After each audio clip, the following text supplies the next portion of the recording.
Hello and welcome to our webinar, How an Energy Leader Builds a Superior Customer Experience with Automated Appointment Reminders and Voice of the Customer Feedback. My name is Connie Harrington and I'm a marketing consultant in the customer experience industry. I'm kicking off our webinar today and introducing our presenters. I also wanted to let you all know that you can feel free to submit questions at any time through the web using the Q&A feature. Those questions will be sent to us. We'll do our best to answer all the questions that come in either during the presentation or at the end. As I mentioned, I'm here to introduce our two speakers for the day, Chip James and David Farshon. First, Chip James, who is president of eTouchPoint. He has more than 20 years in the technology and software as a service sector, more than 12 years leading customer experience organizations.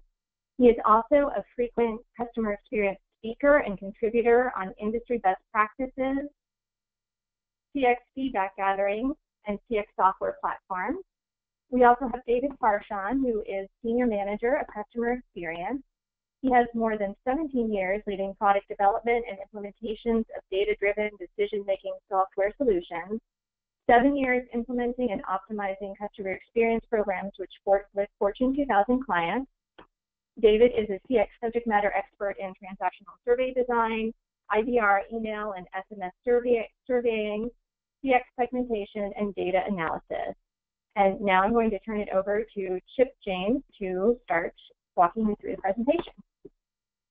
Thanks, Connie. I wanted to take a moment to thank everyone for joining us today. We know how tight schedules are, and we appreciate you taking 45 minutes or so out of your day to talk about customer experience. Before we dive into the agenda, I wanted just to give you a quick overview of Sky Creek, which is the parent company of eTouchPoint, and why we're equipped to talk about the subjects we're going to be talking about today.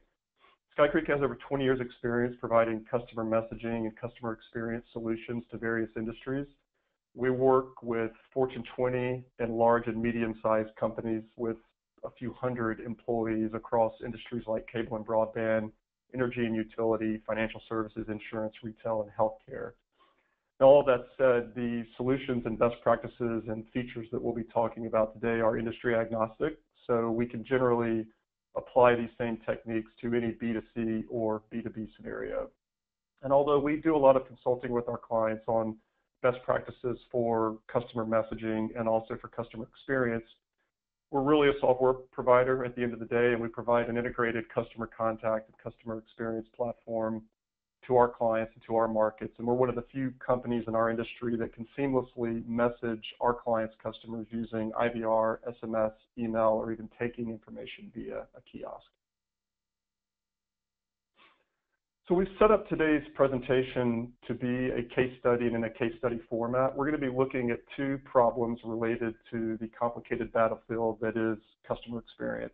The first is our client who had an issue with missed appointments and a broken appointment process that was leading to higher costs within their field organization and ultimately to more frustrated customers. We're also going to be taking a look at a second problem where their voice of the customer program was not providing timely information. The information was not being used consistently across the service organization, and ultimately the program was offering few actionable insights to stakeholders and to frontline managers. We'll start by giving you a quick overview of this client, who they are and where they're located, and then we've broken the remainder of the presentation into two sections.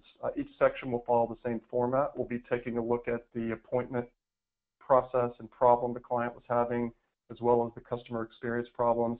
We'll take a look at the approach, best practices, and methodology that we helped our client implement to improve both processes on their end, and then we'll close each section out taking a look at the results and outcomes and specifically focusing on process improvements and return on investment that this client gleaned from the initiatives that we undertook with them. And then as Connie mentioned, we have a few minutes allocated to the end of the presentation to summarize and then answer any questions or topics that you would like to hear more about that we did not handle during the presentation. And you can use the GoToWebinar question section for that if you'd like to go ahead and queue up those questions at any time as we're going through the presentation. So just to quickly give an overview of this client, the client's a regulated energy provider serving the DC metropolitan area. It includes parts of Virginia, Maryland, and the District of Columbia. They have 1.2 million customers and around 1,600 employees. We worked directly with their call center organization, their market research organization, and their field organization in collaboration on both of these projects, and that encompassed about 300 employees out of the 1,600 employee base that's noted here. Okay, so we're going to dive into problem one, which was a broken appointment process was leading to higher costs and also to more frustrated customers.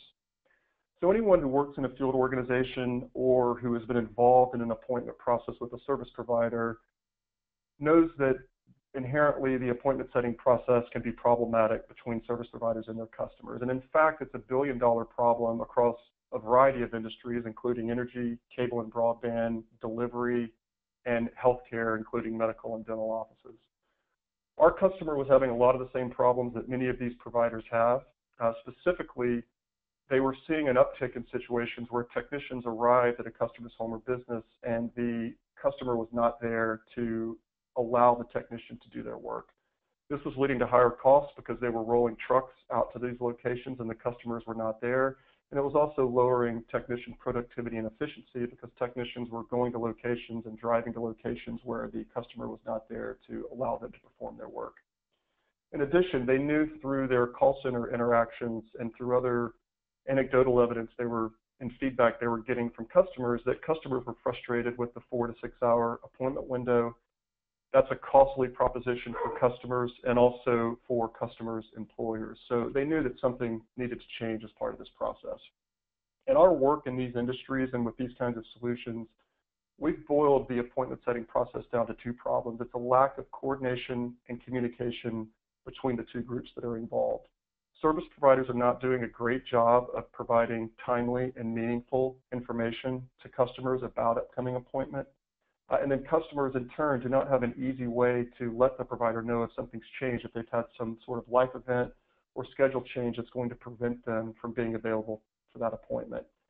Those two issues ultimately, in many situations, devolve to customers not being available and technicians arriving where customers are not there to allow the technician to perform their work. So before engaging us, this particular client had tried a couple of different approaches to try to resolve this problem. The first approach was to use an auto dialer. The auto dialer process worked okay for them, but ultimately it broke down for a couple of reasons. One, the technology platform was not very flexible, so the provider could not do things like schedule when they wanted calls to go out or easily make changes to their campaign. And then the end experience for the consumer was not very good because these robocalls typically go out a few hours before the appointment is set to take place. It's a recorded message that loops, and so doesn't always end in a good experience for the customer. So our client moved away from that and started trying to contact customers manually through their dispatch center.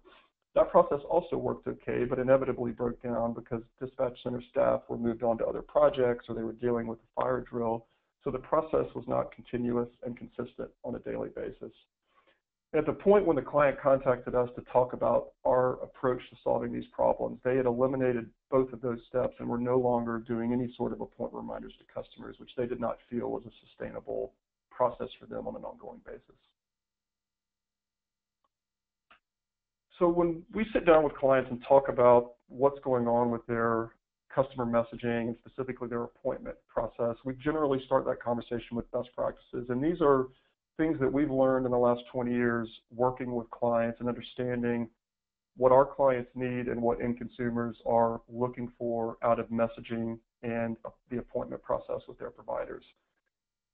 The number one item that we talk to our clients about is to make sure you're trying to engage customers with their preferred method of communication. That means at some point in the process, either in a call center transaction, in an onboarding, when setting up the appointment, we simply have to ask the customers how they want to be contacted. Chip might want to be contacted via automated IVR messages. David might like to be contacted via SMS or his mobile phone, and Connie might like to be contacted via email. It's really important to start to build out that database. And then once you've built that out, you need to have a technology platform that allows this sort of hybrid contact model where within a given campaign, like an appointment campaign or a bill pay campaign or an outage campaign, whatever the case may be, you're able to contact customers multiple ways based on the stated method that customers have asked you to contact them.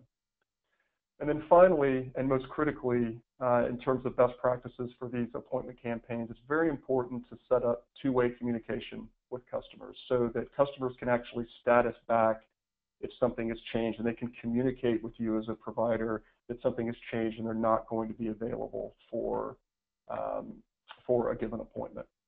That's where a lot of the ROI comes from in these programs, is enabling that two-way communication that allows customers to tell the provider that something has changed and they need to reschedule or hopefully to cancel that appointment altogether. Now, our client also had certain requirements that they were looking for as part of their platform, and this was based on lessons learned and things that they felt they needed to build a best-in-breed appointment process. So they wanted to be able to do things like control campaign timing and windows. They wanted to be able to easily configure when they were contacting their customers, on which days they were contacting customers, and which hours of the day they were contacting customers. They wanted things like automated retry logic, where if a customer was not reached on an initial contact, the system would automatically schedule that customer to be contacted again at a later date. The client also wanted to be able to control things like blackout dates and no contact windows. That means being able to define when you want the system to not contact customers, like on Sundays or on key holidays like 4th of July or Christmas or Thanksgiving. The client wanted the ability to enable customers to transfer into a phone or chat representative in the event of a reschedule for an appointment. They wanted to make it very easy for the customer to be able to do that while they're communicating with our platform. And then finally, they wanted to start to build out their SMS and mobile strategy. And for many of the clients that we work with, that involves two key components. One is just starting down the process of getting customers to opt in to allow you to contact them via their mobile phone. And number two, they wanted the ability to verify that a number that the customer provided to them was in fact a mobile number, so that if we're sending SMS messages, we have there's a high likelihood that we're actually sending those messages out to a mobile phone that can accept them. Okay, so after going through meetings for a series of weeks and defining the process for the client, we set out to implement the process. And this slide is going to give you an overview of what we consider to be our best practice implementation for an appointment setting process, as well as the ultimate process that we put in place with this particular client. So everything begins with an appointment being set. A customer has called in or gone online to set an appointment. Once that appointment has been set, the information about that customer, the appointment, typically goes into some system. It could be a workforce management system. It could be a billing system. It could be a scheduling system. In the case of our client, it went into their customer information system. We did a very simple integration with this customer to pull out two data points about all of their appointments from that system. Those two data points are the contact information for the customer, so an email address, a mobile number, or a plain old telephone number, and then the date and time of the appointment. The integration for these kinds of solutions are typically pretty simple. We don't need a lot of data or a lot of heavy integration with multiple systems to get the information. And in this particular situation, we just pull the information, the two data fields that we need directly from a system on the client side. We then take that information and start down the process that we've defined with this customer. So our magic really happens in the cloud here in steps 3A, B, C, and D. These are the actual outbound communications that we have put in place and configured and are sending out to our clients and customers. So in step 3A, we are sending a confirmation out to the customer as soon as the appointment is set. And that's a very important part of this process because you're doing two things. One, you're giving that reminder to the customer, hopefully in a written or verbal format, that they have set that appointment. If they have not already written it down, this is a second checkpoint where they can put this into their calendar. In addition, it's critical, this initial step, because it sets the stage for future communications. Now that we have communicated, with this particular customer, when we communicate with them 3, 4, 5, 6 days later, closer to the appointment, they have already received a communication from us, so they're comfortable and are going to be aware why they're sending that communication. Then 4, 5, 6 days later, as we get closer to the appointment, we will send a 24-hour pre-notification out to the customer. That notification can go out via automated IVR, it can go out via SMS, or it can go out via email. That can be dictated by the client, or it can be based on the stated preference that the customer has previously provided to the client. So we'll send that notification out, and the customer at that point can either cancel the appointment, or if they don't think they're going to be available the next day, they can reschedule that appointment. Then the following morning, which is the day of the job, we'll send another notification out. This will usually only go out to folks that have not already confirmed, canceled, or rescheduled their appointment, but we'll send that notification out again, reminding them that they've got an upcoming appointment that day and asking them to confirm, cancel, or reschedule the appointment.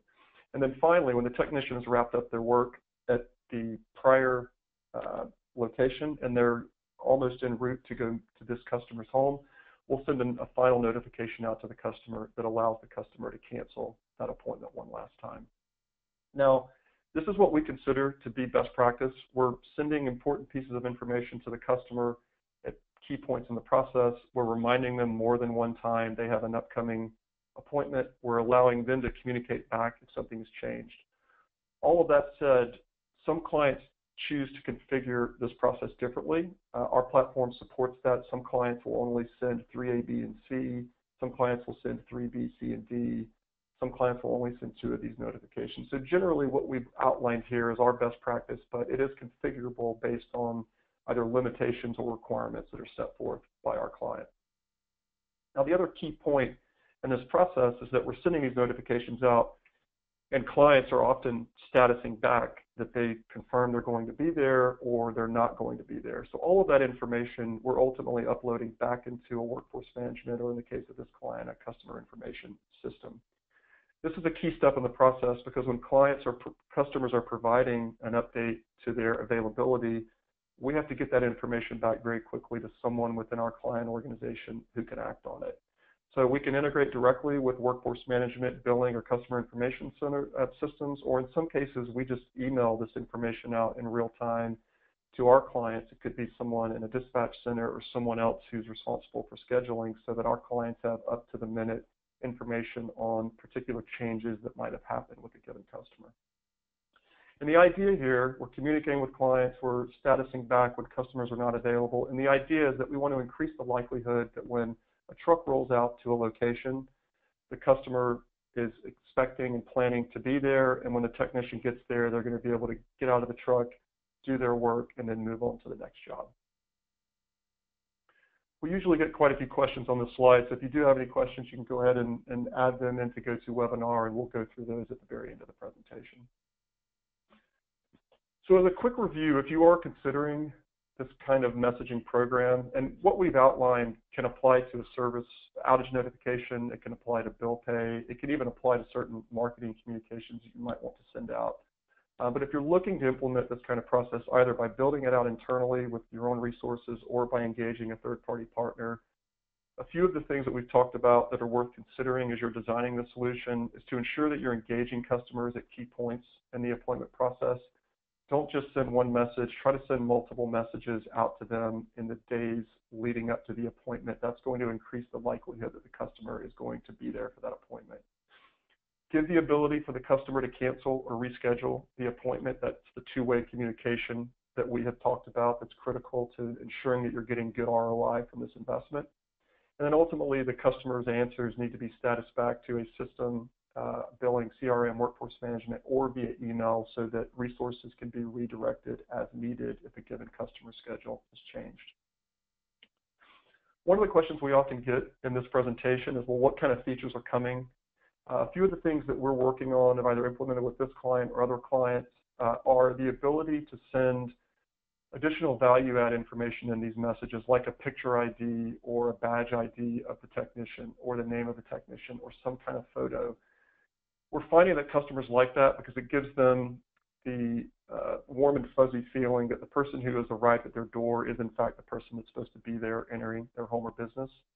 We've also rolled out some Uber-like mapping where we can send customers a link within 60 minutes of an appointment, and they can click on that link and see the location of the technician's truck and get real-time updates on when the technician will arrive at their home. And then we're also starting to help our clients close the loop on this process, whatever the process is, whether it's a delivery or an appointment or work being done in their home or business. We're using the same messaging protocols to provide value-add information to the customer at the end of the transaction. That could be an invoice, completed work order, or something else like a survey that's related to the transaction that just took place. So rather than have all of that come out of a different system, we're able to consolidate that last part of this process and close the loop using the same messaging protocol that we previously used for that customer for this appointment. Okay, so finally, let's talk about the value proposition and the ROI for this particular customer. So after running this program for a few months and looking at the numbers, we've been able to reach 95% of the customers that our client has provided to us. That means that we've successfully delivered communication to 95% of the customers that we receive from our client. We're seeing about 60% of those customers actually take action, and those are both really nice numbers to see. We see 5 to 7% on a monthly basis of the customers cancel their appointment. 3 to 7% will reschedule, 50 to 60% will confirm that they plan to be there. And ultimately, we've been able to reduce the number of can't gain access situations to home or business by about 22% for this client. And when you start to look at the ROI, if you assume that a truck roll costs around $75 a month, we're able to eliminate 100 can't gain access situations on a monthly basis, and we have contact costs of around $1,500. And that number, the 1,500 number, is not a set number. Our pricing is based on volume, so it can be lower than that, it can be higher than that based on the size of the client. But when you take those numbers into account, we're giving this client, showing this client around $6,000 a month in cost savings of just eliminating the unnecessary truck rolls, and it ultimately ends in an ROI of about 400%. Now, we've run similar analyses for other clients, and in almost every situation, we're seeing this positive ROI, and usually it's in that 200 to 500% range. So these solutions really do pay for themselves over time. They're not expensive to run, and ultimately they help not only in reducing costs, but they provide a better experience to the end customer. Okay, so I'm going to turn things over to David. He's going to walk us through the second problem in this case study, which was that the customer experience program of this client was not offering timely information. The information wasn't used consistently throughout the service organization, and ultimately the client was deriving few actionable insights that they could roll out within their service organizations. Hey, Chip. All right, and for this client, they had originally started surveying using a paper-based survey process, and we'll kind of be walking through some of the issues that impacted them and why they chose to go with Sky Creek's automated survey process. Originally, when they first decided to survey, basically their executive team decided that customer satisfaction was a key driving metric for the company. It was a goal on their corporate and contractor scorecards, and they were basically surveying customers after really any type of interaction. So whether they called in and did like IVR self-service or talked to a call center representative, if they were using the web portal for like online bill pay, and then also field service interactions. As I mentioned, this was a key driving metric, and so the customer satisfaction results were a key metric in determining bonus compensation throughout the company. It was also used, one thing that impacts utilities is that they're typically overseen by regulatory agencies, and those regulatory agencies have requirements to ensure that customers are satisfied, and they can use surveys to kind of mitigate customer complaints before they impacted the regulatory commissions. Also, within the company, one of their key areas that they really wanted to gauge customer satisfaction and provide a high degree of customer satisfaction and minimize the amount of effort involved for dealing with the company as a whole. So making things easy, so if you needed to change services or pay bills, things like that, they wanted to make that as easy as possible for customers, so that was a key area that they wanted to survey as well. And then basically they want to use the survey results to identify process gaps and deficiencies so they can improve their operational efficiency as well.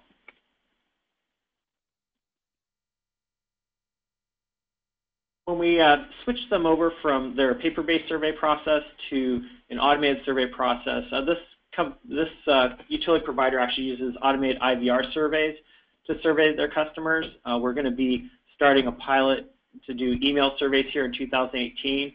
But what we found is that through the IVR process, we're able to survey all customers after any type of interaction with the company versus the paper-based survey process was very costly, and they were limited to about 15,000 customers annually. Another benefit was definitely the timeliness. Using the IVR survey process, we could get a feed from them upon completion of the service orders or the interaction with the call center, and then reach out to those customers typically within about 24 to 48 hours of that interaction.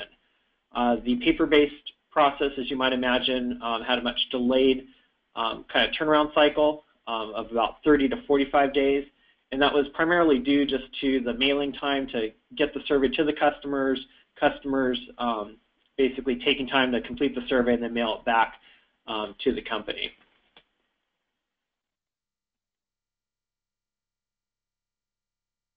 One also added benefit was an increase in response rate by about 64% compared to the mail process.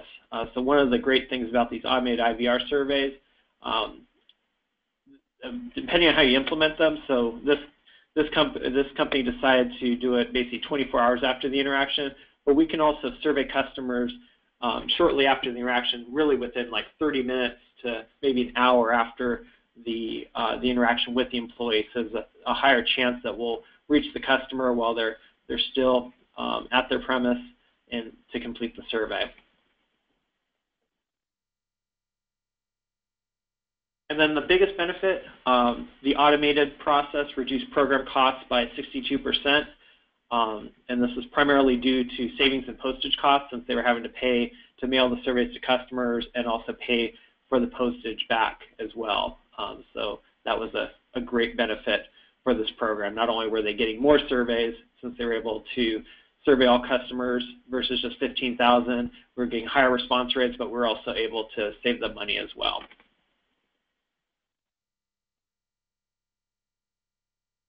All right, now we're going to take a look at specifically how the survey process works, and we're just going to kind of step through each of the steps in the process diagram here.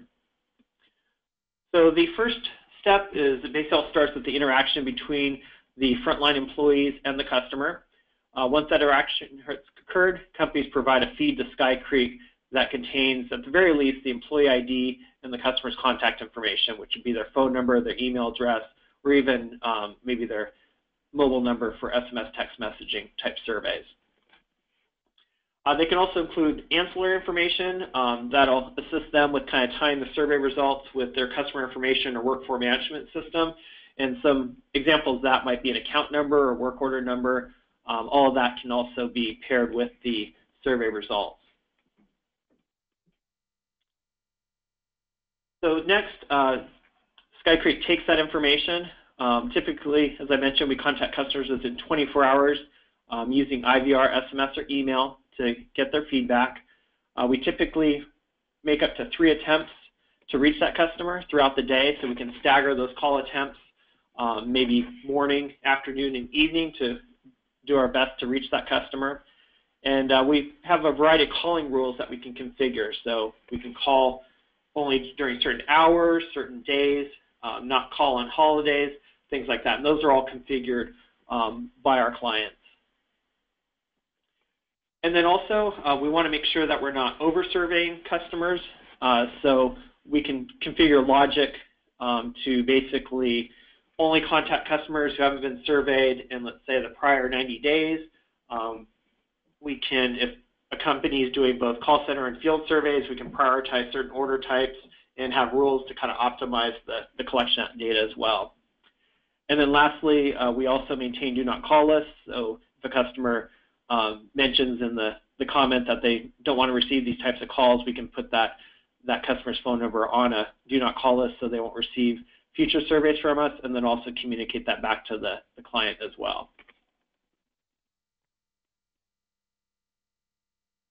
Next, basically the surveys are designed to take less than 2 to 3 minutes and are typically comprised of 68 questions, so we're really trying to identify key questions they want to ask the customer.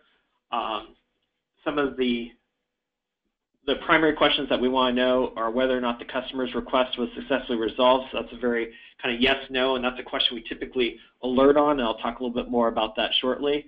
And then we also want to measure any type of key metrics. So in this case, this utility provider was very interested in customer overall satisfaction, but if we wanted to do other key metrics like recommend net promoter, customer effort, really any type of a key metric, we can have a question for that.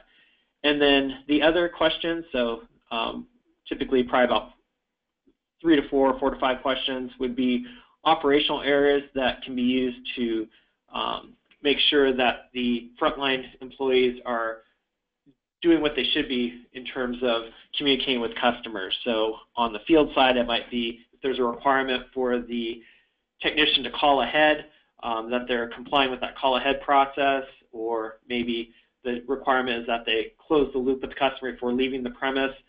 We can have questions in the survey that measure those key interaction points to make sure that they're not being missed and that the employees are doing them successfully.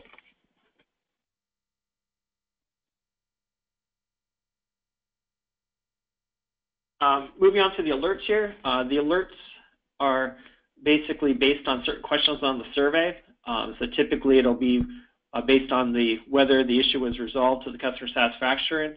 If the customer responds negatively to that question, we can issue an alert in real time and send that email to the employee supervisor or to maybe a core team of customer service people that are responsible for reaching out to the customer. So it gives the companies the ability to be proactive in dealing with customer complaints. Step 3, the analysis. Basically, all the survey results each day are converted into a series of reports that are available in the eTouchPoint portal. We have a series of reports and scorecards that summarize these results over different time periods. You can look at the results for the day, results for the week, the month, quarter, year to month, a lot of different time periods to kind of look at the different results for your employees. And then also reports can be viewed not only by the individual employee, but they can be rolled up to supervisor teams, contractor groups, specific areas. All the results kind of roll up to the company level so that you can see performance across the organization. Step 4 is really the eTouchPoint facilitates acting on this data. The reports and scorecards that are available enable stakeholders to gain insight into the customer experience and take action to drive improvement and increase customer satisfaction. We generate monthly scorecards coaching scorecards for every employee that shows their survey results for the month, and then also identifies their strengths and weaknesses, and supervisors can use that information on kind of one-on-one coaching sessions to recognize where they're doing a great job, and then also kind of mentor them in areas where they can improve their scores. And by having everything summarized, not only at the individual kind of team levels, but also company-wide, executives and CX strategists can review the results across the company to identify opportunities for improvement and a way to provide more consistent customer experience throughout the organization and through the different touch points. And lastly, the results. Basically, the results that we see from our customers that implement these types of programs are twofold. First, customers benefit from the proactive attention to their concerns without needing to contact the company again regarding their issue. Operational issues that impact one customer can be learned from and that are likely impacting other customers. Basically, the company can put in corrective actions that can be implemented company-wide to mitigate those concerns and create a more satisfied and loyal customer base. And then the second side of this, basically employees benefit from receiving timely feedback on their performance directly from the customer. It's not just the manager's perception. We collect surveys. The customers are able to provide open-ended comments as part of the survey, and so we're able to kind of connect the employee to the customer's perception of the service that they're providing. And this has been shown to improve employee engagement and effectiveness.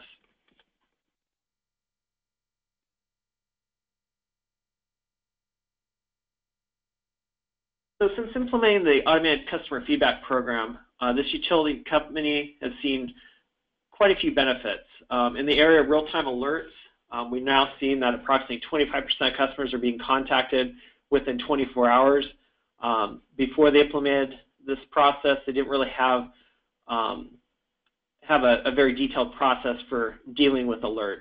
Basically, now by sending out those emails to the frontline managers, they're expected to follow up, and we're seeing definitely growth there.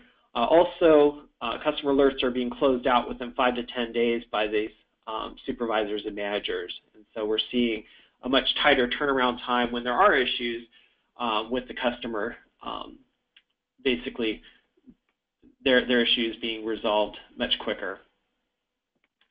In terms of the customer comments, so before with the paper-based process, they didn't really have a good way of taking a look at the comments. They could read them. They didn't really have a way of kind of scoring them and determining what the different themes were. With eTouchPoint, basically all of the open-ended comments are reviewed and transcribed by our transcribers. We listen to the comments and determine if they're positive or negative, and also classify them into different sentiment categories. And so currently we're seeing about 2/3 of the customer comments are positive, but out of the third that are negative, we've been able to identify the primary themes are appointment issues, service issues, and employee-related issues. And so that's given them some focus to be able to focus on those 3 areas and make operational improvements. And probably the biggest change with this is using the eTouchPoint portal. They now have transparency of results throughout the organization. With the paper-based survey process, the results were kind of tabulated and shared within kind of the customer satisfaction market research group, and it was very difficult to kind of get those results out to other areas of the organization. Now with the eTouchPoint portal, basically the frontline supervisors have access to this tool, their managers, all the way up the hierarchy to really the company CEO and president have access to this tool and can see very easily what customers are saying and what their experience has been. And what's been most interesting is that now that the third-party contractors have access to the results, contractors have improved their overall satisfaction ratings by approximately 14% since the start of the program. And so that was one area where the contractors were kind of cut off from seeing the results from before, and now that we're able to get this into their hands, they're able to act on the data, and they've done a great job at pulling up their overall satisfaction scores.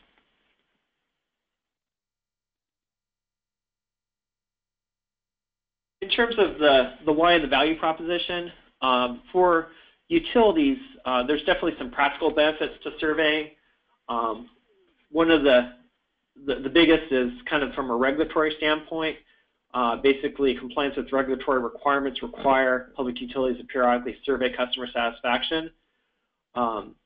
This also allows the company to confirm whether services are working properly, and if not, triage potential emergency situations by either providing additional resources or instructions, or we can actually, at the end of the survey, if there's a major issue, we can offer them the option to transfer to a customer service agent for immediate assistance.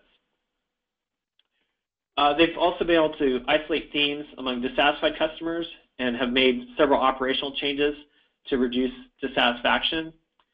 And the real-time feedback of what employees are doing provide the supervisors and managers the ability to really mentor in real time, and then also recognize employees that are performing well in a variety of ways.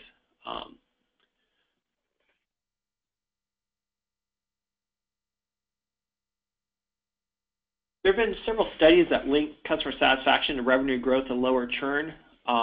If you were to Google that, there's several that I would like to just kind of highlight a few of them here.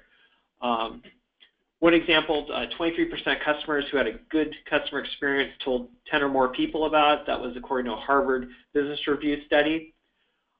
Looking at kind of the other end of it, another study found that 1 out of 26 unhappy customers complained and the rest churned. So When you have happy customers, you do get some benefit from that by them telling their friends and family, but the ones that are dissatisfied, they tend to be kind of silent, and eventually they're going to choose another provider for those services. And what's interesting, the ones that do churn, 11% could have been prevented by a simple outreach by the company. And so that's one of the best benefits for the company is you can identify which customers are dissatisfied, take the proactive step of reaching out to them, letting them know, okay, we heard that we didn't meet your expectations, and try to get to the root of it, and sometimes just offering a simple apology that we're sorry we were able to meet the appointment, and that goes a long way to just kind of letting the customer know that they were heard, and helps kind of heal that miss.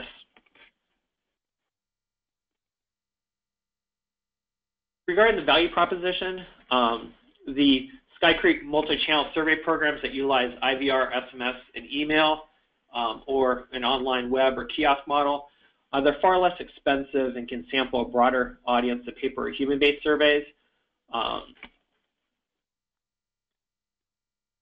And then what we're finding is that companies, both large and small, across most customer-facing industries, are doing these types of surveys. And so for a lot of companies that haven't taken the step to survey the customers in terms of customer satisfaction, other companies are doing it. And so it's almost a common expectation now with customers that they have the opportunity to provide feedback on your company's services.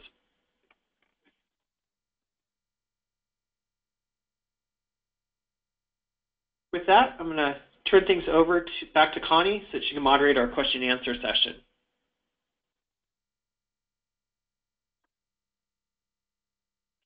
Okay, thank you, Dave. And we have had a few questions come in during the presentation. And this would be a great time for anybody who has additional questions to submit them through the Q&A feature. You can ask about features, best practices, questions about surveys, about implementation needs, and also about SMS and mobile.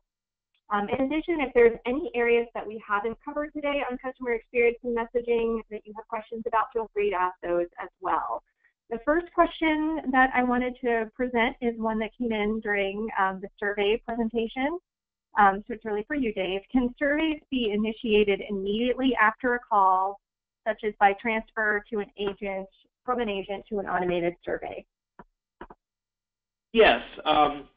Typically, the way that would work is we need a way to get the customer's contact information, tie them to the agent. We also don't want agents to kind of cherry pick which customers are being surveyed. So I guess our recommendation there would be, rather than having the call center agent transfer them to the survey, is that we basically contact customers very shortly after the call. So from the call center agent, the customer information system, we can get a feed immediately from that system that says this caller spoke to this agent and this is their phone number, and then send that as an outbound call to the customer. So it ends up being a pretty seamless process, and then that way we can make sure that we're not letting the customer service agent kind of decide who gets surveyed and who doesn't get surveyed. Another way, this question also kind of brings to mind that basically when a customer is taking a survey, if they do have a major issue, we can transfer them back into the company, such as like the call center, so that they can get their issue immediately dealt with right then and there. And so for public utilities, that's very important. If someone says that their services aren't working and let's say they smell gas, we want to act on that immediately to prevent a potential emergency situation. So there is that ability to transfer back into the company as well. And Dave, this is Chip. I would add one good answer. I agree with everything you said. One of the other issues we found with transferring customers directly into the survey line after a call with the CSR is that customers can sometimes forget that they said yes, they want to take a survey. So the way the methodology normally works is while the customer's on hold, you ask the customer if they would like to take a survey after the transaction. Customer answers yes or no.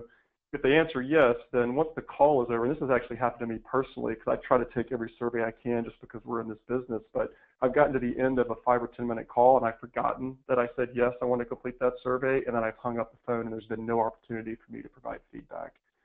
So we can and have integrated our platform with clients who want to do surveys immediately following the transaction, but our recommendation is to contact those customers in the minutes or hours after that transaction has taken place. All right, Connie, Great. back to you. Yeah, another question on survey that came in. Are you able to field a relationship survey as well as a post-transaction survey in the platform? And this is really in particular for a B2B client base because there can be issues with only transactional surveys. Yeah, that's a great question. Obviously, this presentation focused kind of on the transactional survey side, but we do relationship surveys for customers as well. And I think that's a great additional touch point because not every customer is going to have an interaction with you. If everything's going well, those customers obviously oftentimes don't get surveyed. So doing a relationship survey periodically is a great way to survey all your customers. And the questions are typically somewhat different as well. So with the transactional survey, we're very interested in, did the transaction go well? Was the issue resolved? Did the employee treat you with courtesy and respect? Those are the types of questions that would be on the transactional survey. On a relationship survey, that gives us an opportunity to ask some different questions that are more kind of relationship-based, looking at kind of the longer-term relationship. Are the services meeting the customer's needs? Is the company easy to do business with in terms of like customer effort?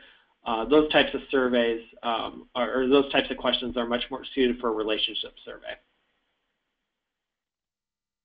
Chip, I don't know if you have anything that you wanted to add with regard to that. Yeah, that was a good answer. Yeah, I mean, I think on the relationship surveys that we do with customers, as David mentioned, we really focus on ease of doing business, key touch points in the customer experience process. So the website, the billing, for cable clients, TV selection, that can all be customized based on the industry and the client. But you also want to use that relationship survey to talk about loyalty and competition. So we generally would have series of questions about competitive situation and also strength of loyalty of the relationship between the customer and our client. And all of the information, whether it's a relationship survey or multiple transactional surveys, for most of our clients, we do run multiple survey campaigns. We might have a call center, a retail, a field, a relationship survey. All of that information is integrated in the same eTouchPoint instance for our client. And then we can get access to those results to different people in the organization based on their level in the organization. Great. A few more if we have a few minutes. This is from earlier in the presentation. Can you talk about the rules and laws around contacting customers via IVR, phone, and SMS? Yeah, absolutely. So this is Chip. I can take that one. And these rules apply to whether you're surveying a customer or you're reaching out for an appointment or other kind of operational notification. For IVR and phone contacts, so just removing mobile from the equation for a moment, for IVR and contacting customers through their at-home telephone service, the general rule and interpretation of the law is that if customers provided you with their contact information and you're currently provisioning or providing a service to them, it's completely appropriate to send operational messages out to them. So operational is really defined as anything that's not sales and marketing that's specific to their service. So if you want to send a bill pay reminder or an appointment reminder or even a survey, it's appropriate to do that if you have an existing business relationship with that customer and they've given you that telephone number. Now, for SMS and mobile, the laws are a little more stringent, but I will preface this by saying if you ask 10 lawyers their opinion, you would probably get 10 different answers. So what I'm going to talk to is our interpretation and what we're seeing how we're seeing our large clients interpret the rules around contacting customers via their SMS. So the rules are pretty similar to what's going on with IVR and contacting customers over a plain old telephone number. If the customer has given you their mobile number and you have an existing relationship with them, you can send them messages like an SMS message as long as you give them a very easy way to opt out of that process and the messages that you're sending them have to be specific to the service, so it cannot be sales or marketing related.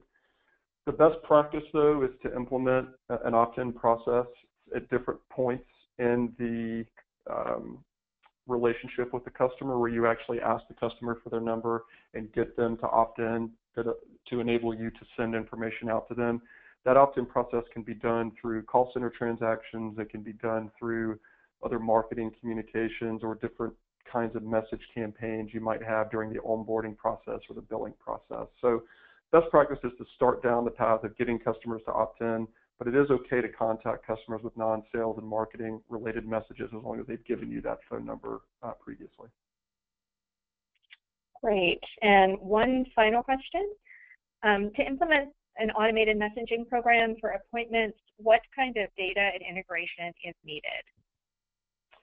Yeah, so we touched on this a little bit in the presentation. The integration requirements for either survey or appointment reminder are pretty simple in this day and age. There was a time 10 or 12 years ago where it was more complicated, but most of our clients, even our smaller clients, have easy access to the information that we need to run these campaigns. So for an appointment or any kind of messaging, bill pay, service notification, delivery notification, for any campaign like that, we simply need the customer's contact information and the date and time of the appointment. And that information can be done, not to get too techy, but we can do that through a real-time API where systems are exchanging information. Our customers can dump the information into like a CSV format that we can pull down off of a server. So there are a lot of different ways that we can get to that information. The same sort of process applies to survey. We really just need contact information for the customer. The other key piece of integration on the survey side is we are a hierarchical reporting platform. So if we remove relationship surveys from the equation for a moment, just talk about transactional surveys, a lot of the value you get from transactional survey programs is that you're able to drive the survey results and the feedback from customers down to the frontline employee level. So that means that when you're reviewing survey results, you're seeing customers talk about a specific rep or a specific technician, and then you're rolling those results up so that managers are getting scores based on their people. So there is a hierarchical integration component that usually is just a spreadsheet that lists out the CSRs and their names and the managers and their names, and then we have a process that loads that information into eTouchPoint. So there is some integration work, but we've never had a client not be able to integrate in all the years of doing this. And we tell clients usually measure the effort in hours and days and not weeks in terms of what it's going to take your people to get this done. Okay, sounds great. Well, that was our last question for the session, unless anybody has any last-minute questions to come in. We wanted to thank everybody for attending today and let everyone know that we have recorded the session, so that will be available to you if you need to listen in again or share with a colleague. And you can also, if you'd like to get copies of the slides, you can see Chip and Dave's contact information. You can feel free to email them.